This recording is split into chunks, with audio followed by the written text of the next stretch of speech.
વિદ્યાર્થી મિત્રો, એકમ 1ના પ્રથમ વિડીયોમાં આપણે રસાયણ વિજ્ઞાનના મુખ્ય 3 પ્રકારો ભૌતિક રસાયણ, અકાર્બનિક રસાયણ અને કાર્બનિક રસાયણ વિશે જોઈ ગયા. રસાયણ વિજ્ઞાનની અંદર રસાયણોને એટલે કે રસાયણોને આપણે સંયોજનો પણ કહીએ, અણુઓ પણ કહીએ, એ 2 પ્રકારમાં વર્ગીકૃત થાય છે: અકાર્બનિક રસાયણો અને કાર્બનિક રસાયણો. એટલે કે અકાર્બનિક સંયોજનો અને કાર્બનિક સંયોજનો. અકાર્બનિક સંયોજનોનો વિસ્તૃત અભ્યાસ ધરાવતું શાસ્ત્ર જેને અકાર્બનિક રસાયણશાસ્ત્ર કહેવાય, અને કાર્બનિક રસાયણનો વિસ્તૃત અભ્યાસ ધરાવતું શાસ્ત્ર જેને કાર્બનિક રસાયણશાસ્ત્ર કહેવાય. જે કોલેજ લેવલ પર રસાયણશાસ્ત્ર પણ 3 પ્રકારમાં વર્ગીકૃત થશે. અકાર્બનિક રસાયણશાસ્ત્રની બુક, કાર્બનિક રસાયણશાસ્ત્રની બુક અલગ આવશે, ભૌતિક રસાયણની બુક અલગ આવશે. હવે ધોરણ 10માં સુધી આપણે ઘણા કાર્બનિક રસાયણો અને અકાર્બનિક રસાયણોનો અભ્યાસ આપણે કરી ગયા છીએ. તો તેમાંથી આપણે કાર્બનિક રસાયણો અને અકાર્બનિક રસાયણોનો મુખ્ય તફાવત અને તેમાંથી થોડા કાર્બનિક રસાયણોના અણુ મોડેલ સાથે સમજીશું. હવે અકાર્બનિક રસાયણો એ આયનિક બંધ ધરાવે. કાર્બનિક રસાયણોમાં સહસંયોજક બંધ હોય. આયનિક બંધ નિર્માણમાં ઇલેક્ટ્રોનનો વિનિમય એટલે કે આપ-લે થાય, જ્યારે સહસંયોજક બંધ નિર્માણમાં ઇલેક્ટ્રોનની ભાગીદારી થાય. હવે કયા ઇલેક્ટ્રોન? પરમાણુની ઇલેક્ટ્રોન રચના આપણે ધોરણ 10માં જોઈ ગયા હતા.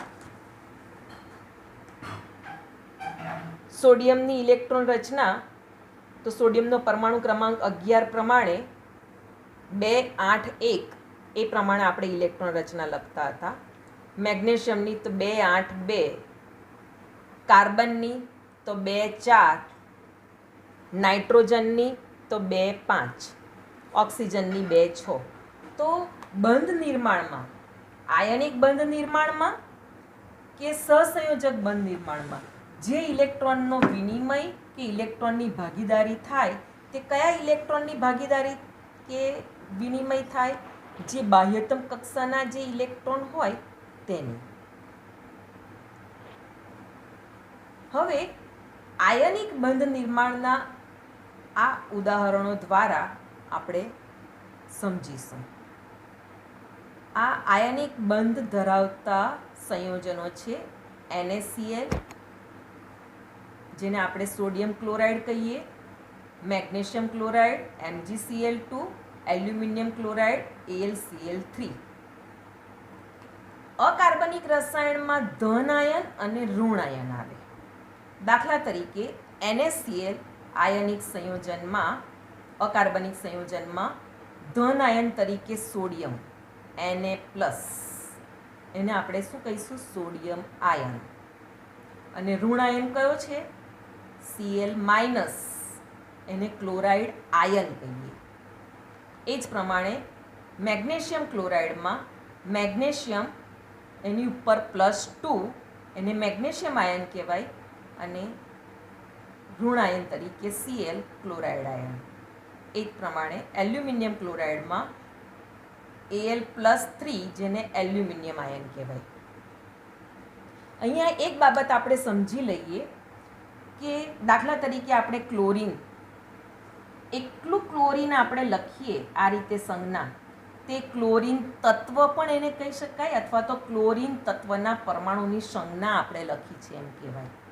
પણ જ્યારે એની ઉપર આ રીતેનું માઇનસ જેવી સાઇન આપીએ ત્યારે એને ક્લોરીન ન કહેતા શું કહેવાશે? ક્લોરાઇડ આયન કહેવાશે. એ જ રીતે સોડિયમની આપણે વાત કરીએ તો એકલું Na લખીએ એટલે એને સોડિયમ તત્વની સંજ્ઞા છે કે સોડિયમ તત્વના પરમાણુની સંજ્ઞા છે એમ કહેવાય. પણ એની ઉપર જ્યારે પ્લસ લખીએ, આ રીતેની સાઇન આપીએ, ત્યારે એને આપણે સોડિયમ આયન, અને તે કયો છે? ધન આયન છે. પ્લસની સંજ્ઞા હોય તો ધન આયન, અને આવી રીતે માઇનસની સંજ્ઞા હોય તો એને આપણે ઋણાયન કહીએ છીએ. હવે આ અકાર્બનિક સંયોજનોનો અભ્યાસ ઇલેક્ટ્રોન રચના સાથે તમે 10મા ધોરણમાં જોઈ ગયા છે. સોડિયમ તત્વના પરમાણુનો પરમાણુ ક્રમાંક 11, એની ઇલેક્ટ્રોન રચના 2, 8, 1. હવે એણે ક્લોરીનના તત્વના પરમાણુ સાથે સંયોજાવું હોય તો એની બાહ્યતમ કક્ષામાં કેટલા ઇલેક્ટ્રોન છે? 1. તો આ બાહ્યતમ કક્ષાના અષ્ટકનો નિયમ પણ આપણે જોઈ ગયા છીએ 10મા ધોરણમાં, કે કોઈ પણ તત્વનો પરમાણુ જ્યારે અણુમાં બીજા પરમાણુ સાથે સંયોજાય ત્યારે એ પોતાની બાહ્યતમ કક્ષામાં અષ્ટક રચના પૂર્ણ કરવાનો પ્રયત્ન કરે. કોઈ પણ ચેતન કે જળ પ્રણાલી હંમેશા સ્થાયિત્વ પ્રાપ્ત કરવાનું વલણ ધરાવતું હોય છે, અને તે પણ શું? ઓછામાં ઓછી ઉર્જાએ. તો તેમાં રસાયણ વિજ્ઞાનના આ પરમાણુઓ પણ બાકાત નથી. દાખલા તરીકે સોડિયમને ક્લોરીન પરમાણુ સાથે સંયોજાઈને NaCl સંયોજન બનાવવું હોય તો સોડિયમ તત્વની આ ઇલેક્ટ્રોન રચના પ્રમાણે બાહ્યતમ કક્ષામાં કેટલા ઇલેક્ટ્રોન છે? 1. તો આ પરમાણુ જે છે એ અષ્ટકનો નિયમ પ્રાપ્ત કરવા માટેનો પ્રયત્ન કરે તો એ પરમાણુ Cl સાથે જોડાઈને સ્થાયી સંયોજન NaClનું નિર્માણ કરે. એને અષ્ટક રચના પ્રાપ્ત કરવા માટે કેટલા ઇલેક્ટ્રોન જોઈએ? બાહ્યતમ કક્ષામાં 1 ઇલેક્ટ્રોન છે, 7 ઇલેક્ટ્રોન જોઈએ. એ 7 મેળવે અથવા તો આ 1 ગુમાવે તો પણ ચાલે, પણ 7 મેળવવામાં ઉર્જા વધારે વપરાય, જ્યારે 1 ગુમાવવામાં ઉર્જા ઓછી વપરાય. એટલે સોડિયમ તત્વનો પરમાણુ આ 1 ઇલેક્ટ્રોન ગુમાવીને Na+1 ગુમાવે તો પ્લસની સાઇન કેટલા ઇલેક્ટ્રોન ગુમાવે છે? 1. એટલે Na ઉપર ધન આયન તરીકે +1 લખાય ને એને બોલાશે સોડિયમ આયન. હવે NaCl સંયોજનમાં ક્લોરીનની ઇલેક્ટ્રોન રચના આપણે તો ક્લોરીનનો પરમાણુ ક્રમાંક 17, એટલે એની ઇલેક્ટ્રોન રચના 2, 8, 7. એની બાહ્યતમ કક્ષામાં 7 ઇલેક્ટ્રોન છે, તો એણે અષ્ટક રચના પ્રાપ્ત કરવા માટે 1 ઇલેક્ટ્રોન મેળવવો પડે અથવા તો 7 ઇલેક્ટ્રોન ગુમાવવા પડે. પણ 7 ઇલેક્ટ્રોન ગુમાવે એના કરતાં 1 ઇલેક્ટ્રોન મેળવવામાં ઉર્જાની દ્રષ્ટિએ વધુ સુગમ પડે, એટલે એ 1 ઇલેક્ટ્રોન મેળવશે. 1 ઇલેક્ટ્રોન મેળવે ઇલેક્ટ્રોન તો માઇનસની સંજ્ઞા, અને એને આપણે ઋણાયન કહીએ. 1 ઇલેક્ટ્રોન મેળવે છે એટલે -1 હોય તો જનરલી આપણે મૂકતા નથી. તો એ રીતે NaClના સંયોજનમાં સોડિયમ તત્વનો પરમાણુ 1 ઇલેક્ટ્રોન ગુમાવીને અષ્ટક રચના પ્રાપ્ત કરે, અને આ સોડિયમ તત્વના પરમાણુએ જે ગુમાવેલો ઇલેક્ટ્રોન છે તે Cl તત્વનો પરમાણુ મેળવશે. કોની પાસેથી?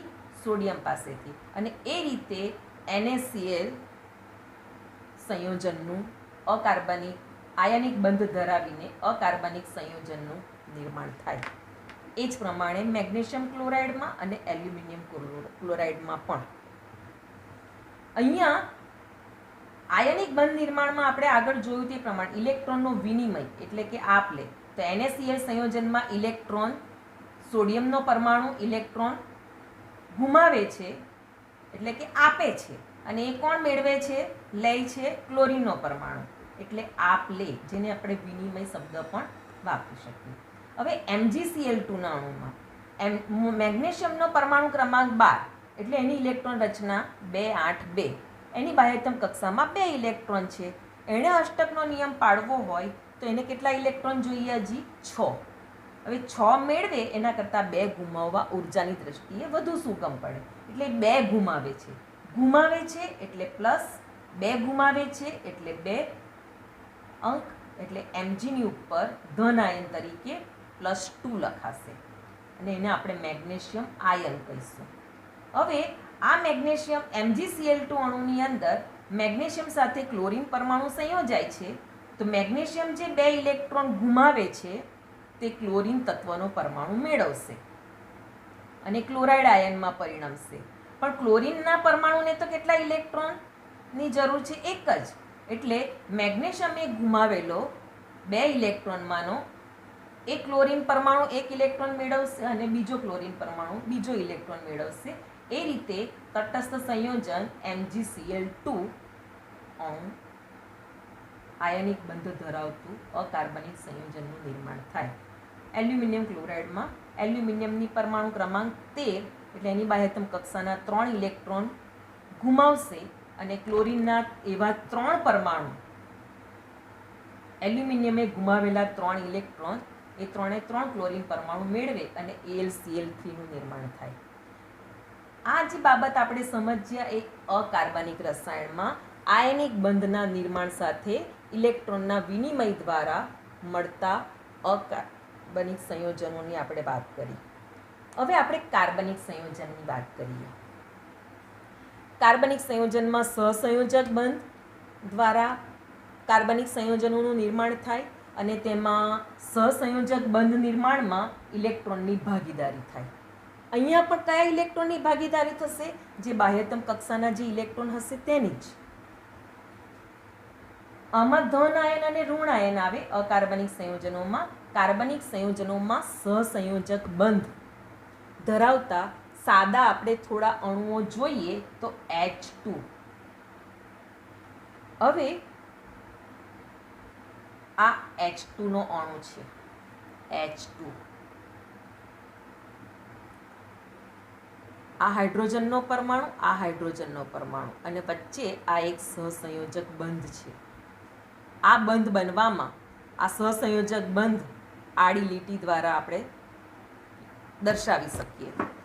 આ બંધના નિર્માણની અંદર એક સહસંયોજક બંધ જે 2 પરમાણુ વચ્ચે સહસંયોજક બંધનું નિર્માણ થાય તો એ એક સહસંયોજક બંધમાં 2 ઇલેક્ટ્રોન અને એ 2 ઇલેક્ટ્રોન કોના હોય? એ બંને પરમાણુના એક ઇલેક્ટ્રોન હોય. એવી રીતે ઓક્સિજનનો અણુ. ઓક્સિજનના પરમાણુ ક્રમાંક કેટલો? 2 અને 6. એની બાહ્યતમ કક્ષામાં કેટલા ઇલેક્ટ્રોન છે? 6 ઇલેક્ટ્રોન. એને અષ્ટક રચના પ્રાપ્ત કરવા માટે કેટલા ઇલેક્ટ્રોન જોઈએ? 2. તો એ 2 ઇલેક્ટ્રોનની ભાગીદારી કરશે.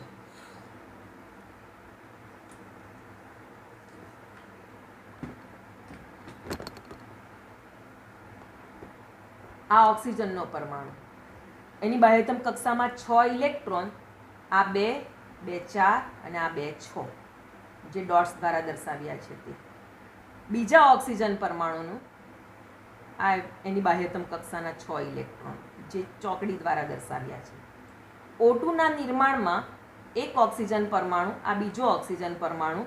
ઓક્સિજન પરમાણુની બાહ્યતમ કક્ષામાં ઇલેક્ટ્રોન કેટલા છે? 6 છે. એને 2 ઇલેક્ટ્રોન જોઈએ છે. એટલે O2ના નિર્માણમાં એક ઓક્સિજન પરમાણુ બીજા ઓક્સિજન પરમાણુ સાથે 2 ઇલેક્ટ્રોનની ભાગીદારી કરશે. આ ઓક્સિજનના આ 2 ઇલેક્ટ્રોન અને આ ઓક્સિજન પરમાણુના આ 2 ઇલેક્ટ્રોન. હવે ભાગીદારીના જે હવે આ ટોટલ 4 ઇલેક્ટ્રોન થયા તે અષ્ટક રચના પૂર્ણ થવા માટે આ ઓક્સિજન પરમાણુના પણ આ 4 ઇલેક્ટ્રોન ગણાશે અને આ ઓક્સિજન પરમાણુના પણ આ 4 ઇલેક્ટ્રોન ગણાશે. ભાગીદારીમાં દરેક ઓક્સિજન પરમાણુએ પોતે 2 ઇલેક્ટ્રોનની જ ભાગીદારી કરી છે. પણ O2ના નિર્માણમાં આ 4 ઇલેક્ટ્રોન આ ઓક્સિજન પરમાણુના પણ ગણાશે અષ્ટક રચના પ્રાપ્ત થવા માટે અને આ ઓક્સિજનના પણ ગણાશે અને એ રીતે તટસ્થ સ્થાયી O2 અણુનું નિર્માણ થાય. તો આપણે આ જોઈ શકીએ છીએ. આ 4 ઇલેક્ટ્રોન આ ઓક્સિજનના 5, 6, 7, 8 આ ઓક્સિજન પરમાણુનું પણ અષ્ટક કમ્પ્લીટ થયું અને આ ઓક્સિજન પરમાણુનું પણ અષ્ટક. આ 4, 5, 6 અને 7, 8 એવી રીતે આ 2 ઇલેક્ટ્રોન એક સહસંયોજક બંધનું નિર્માણ કરે અને આ જે 2 ઇલેક્ટ્રોન છે એક આ ઓક્સિજનનો અને એક આ ઓક્સિજનનો તે એક આ સહસંયોજક બંધનું નિર્માણ કરશે. તેવી રીતે આ O2 અણુનું મોડેલ છે. આ O2 આ બંને ઓક્સિજન પરમાણુ છે અને O2 અણુનું મોડેલ કહેવાશે આને, અણુ મોડેલ. તેવી રીતે નાઇટ્રોજનનો અણુ N2 વાયુ આપણે જે કહીએ છીએ તે નાઇટ્રોજન વાયુ. નાઇટ્રોજન પરમાણુની ઇલેક્ટ્રોન રચના શું? 2 5. એની બાહ્યતમ કક્ષામાં કેટલા ઇલેક્ટ્રોન? 5. તો આ N2 અણુમાં બાહ્યતમ કક્ષામાં આ એક નાઇટ્રોજનનો પરમાણુ, આ બીજો નાઇટ્રોજનનો પરમાણુ, 5 ઇલેક્ટ્રોન છે. તો અષ્ટક રચના પ્રાપ્ત કરવા માટે કેટલા ઇલેક્ટ્રોન ખૂટે છે? હજી 3. તો આ નાઇટ્રોજનનો પરમાણુ બીજા નાઇટ્રોજન પરમાણુ સાથે 3 ઇલેક્ટ્રોનની ભાગીદારી કરશે. તો આ નાઇટ્રોજનના 3 ઇલેક્ટ્રોન, આ નાઇટ્રોજનના 3 ઇલેક્ટ્રોન, એટલે 3, અને આ બાહ્યતમ કક્ષામાં જે 5 ઇલેક્ટ્રોન હોય તો 3 ને 2 5 આ નાઇટ્રોજન પરમાણુના, અને આ 5 ઇલેક્ટ્રોન આ નાઇટ્રોજન પરમાણુના. હવે ભાગીદારીના ઇલેક્ટ્રોન ટોટલ કેટલા થયા? 6. 2 ને 2 4 ને 2 6, જેમાંથી આ નાઇટ્રોજનના 3 છે અને આ નાઇટ્રોજનના 3 છે. હવે N2 અણુની અંદર આ 6 ઇલેક્ટ્રોન આ નાઇટ્રોજન પરમાણુના પણ ગણાય અને આ નાઇટ્રોજન પરમાણુના પણ ગણાય, અને એ રીતે N2 અણુનું સ્થાયી N2 અણુનું નિર્માણ થાય. અષ્ટકનો નિયમ પડાય. તો આ નાઇટ્રોજન પરમાણુના 6 ઇલેક્ટ્રોન અને આ 2 ઇલેક્ટ્રોન, એટલે અષ્ટક રચના આ નાઇટ્રોજન પરમાણુનું કમ્પ્લીટ થયું. આ નાઇટ્રોજન પરમાણુનું પણ અષ્ટક રચના કમ્પ્લીટ થાય છે. 6 અને 2 8. અને એવી રીતે આ 2 ઇલેક્ટ્રોન એક બંધનું નિર્માણ કરશે, સહસંયોજક બંધનું. આ બીજા 2 ઇલેક્ટ્રોન, કારણ કે એક સહસંયોજક બંધ એટલે 2 ઇલેક્ટ્રોન, આ બંધનું નિર્માણ થશે.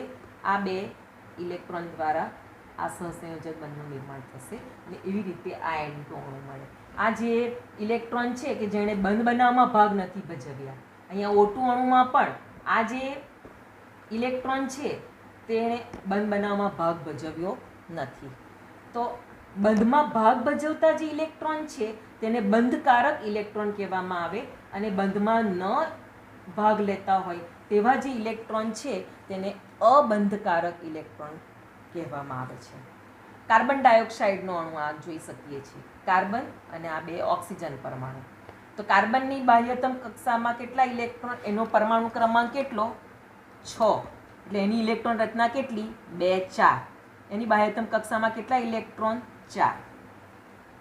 તો આ કાર્બનના આ ડોટ્સ દ્વારા દર્શાવેલા છે એ કાર્બનના ઇલેક્ટ્રોન છે. 4 બાહ્યતમ કક્ષાના 4 ઇલેક્ટ્રોન બતાવ્યા. એક કાર્બન પરમાણુ 2 ઓક્સિજન પરમાણુ સાથે CO2 અણુનું નિર્માણ કરે છે. એમાં આ કાર્બનની પણ અને આ બંને ઓક્સિજન પરમાણુની પણ અષ્ટક રચના કમ્પ્લીટ થાય છે. તો આ એક કાર્બન પરમાણુ મધ્યમાં રહેલો એ આ ઓક્સિજન પરમાણુ સાથે એની બાહ્યતમ કક્ષાના 2 ઇલેક્ટ્રોનની ભાગીદારી કરશે, અને બીજા જે એના 2 ઇલેક્ટ્રોન છે બાહ્યતમ કક્ષાના તે આ ઓક્સિજન પરમાણુ સાથે 2 ઇલેક્ટ્રોનની ભાગીદારી કરશે. તો અહીંયા આપણે આ રાઉન્ડની વાત કરીએ તો એમાં આ કાર્બનના 2 ઇલેક્ટ્રોન છે, આ ઓક્સિજનના 2 ઇલેક્ટ્રોન છે. આ જે 4 ઇલેક્ટ્રોન થયા ટોટલ તે આ કાર્બનના પણ ગણાશે અને આ ઓક્સિજનના પણ ગણાશે. તો ઓક્સિજનના અષ્ટક રચના આપણે જોઈએ તો આ 4 5 6 7 8 આ ઓક્સિજન પરમાણુની અષ્ટક રચના કમ્પ્લીટ થઈ. તેવી રીતે આ ઓક્સિજન પરમાણુની પણ અષ્ટક રચના એ જ પ્રમાણે કમ્પ્લીટ થાય છે. કાર્બન પરમાણુની અષ્ટક રચના પણ અહીં કમ્પ્લીટ થાય છે. આ 4 ઇલેક્ટ્રોન અને આ 4 ઇલેક્ટ્રોન, એટલે 4 ને 4 8 ઇલેક્ટ્રોન. એવી રીતે CO2 અણુનું સ્થાયી CO2 અણુનું નિર્માણ થાય. આ જે 2 ઇલેક્ટ્રોન છે તે આ એક બંધનું નિર્માણ કરશે, આ 2 ઇલેક્ટ્રોન આ બંધનું નિર્માણ કરશે, આ 2 ઇલેક્ટ્રોન એ બંધનું નિર્માણ એ જ પ્રમાણે. એવી રીતે તો સહસંયોજક બંધ એને આપણે આ પ્રમાણે લીટી દ્વારા દર્શાવી શકીએ. તો સહસંયોજક બંધમાં પણ સહસંયોજક એકલ બંધ કહેવાય, સહસંયોજક દ્વિબંધ પણ આવે, સહસંયોજક ત્રિબંધ પણ આવે. તો આપણે આ 4 અણુઓને આપણે શબ્દમાં જો વર્ણવીએ તો H2 અણુમાં એક સહસંયોજક એકલ બંધ રહેલો છે. O2 અણુમાં એક સહસંયોજક દ્વિબંધ રહેલો છે. N2 અણુમાં એક સહસંયોજક ત્રિબંધ રહેલો છે. કાર્બન ડાયોક્સાઇડના અણુમાં બે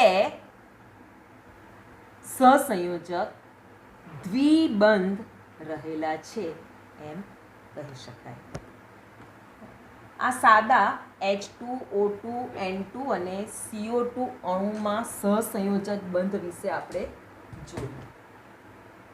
હવે આપણે જે 10મા ધોરણની અંદર સાદામાં સાદા કાર્બનિક સંયોજનો કે જેને હાઇડ્રોકાર્બન કહેવામાં આવે, એના નામને આધારે જ એમાં ફક્ત કયા પરમાણુ હોય? કાર્બન હોય અને હાઇડ્રોજન હોય. એવા સંયોજનોનું વર્ગીકરણ આપણે જોઈ ગયા છીએ ને એના અણુઓનો પણ આપણે અભ્યાસ કરી ગયા છીએ. આપણે જે હમણાં જોઈ ગયા H2 અણુનું આ અણુ મોડેલ, આ ઓક્સિજન અણુનું અણુ મોડેલ છે કે જેમાં બે ઓક્સિજન પરમાણુ વચ્ચે સહસંયોજક દ્વિબંધ જોઈ શકીએ છીએ આપણે અણુ મોડેલ. આ નાઇટ્રોજન અણુનું અણુ મોડેલ છે કે જેમાં નાઇટ્રોજન પરમાણુ, બે નાઇટ્રોજન પરમાણુ સહસંયોજક ત્રિબંધ વડે જોડાયેલા છે. બીજો એક સાદો અણુ આપણે એક બંધ ધરાવતો લઈએ તો HCl નો અણુ. HCl ના અણુમાં આ હાઇડ્રોજનનો પરમાણુ છે, આ ક્લોરીનનો પરમાણુ છે. હાઇડ્રોજનનો પરમાણુ ક્રમાંક 1 અને ક્લોરીનનો 17, એટલે એ કદમાં હાઇડ્રોજન કરતાં કેવો? મોટો હોય. અહીંયા ક્લોરીનની બાહ્યતમ કક્ષામાં કેટલા ઇલેક્ટ્રોન હોય? 7. હાઇડ્રોજનની બાહ્યતમ કક્ષા ગણો કે પહેલી ગણો કે છેલ્લી ગણો, એક જ, અને એમાં 1 ઇલેક્ટ્રોન હોય.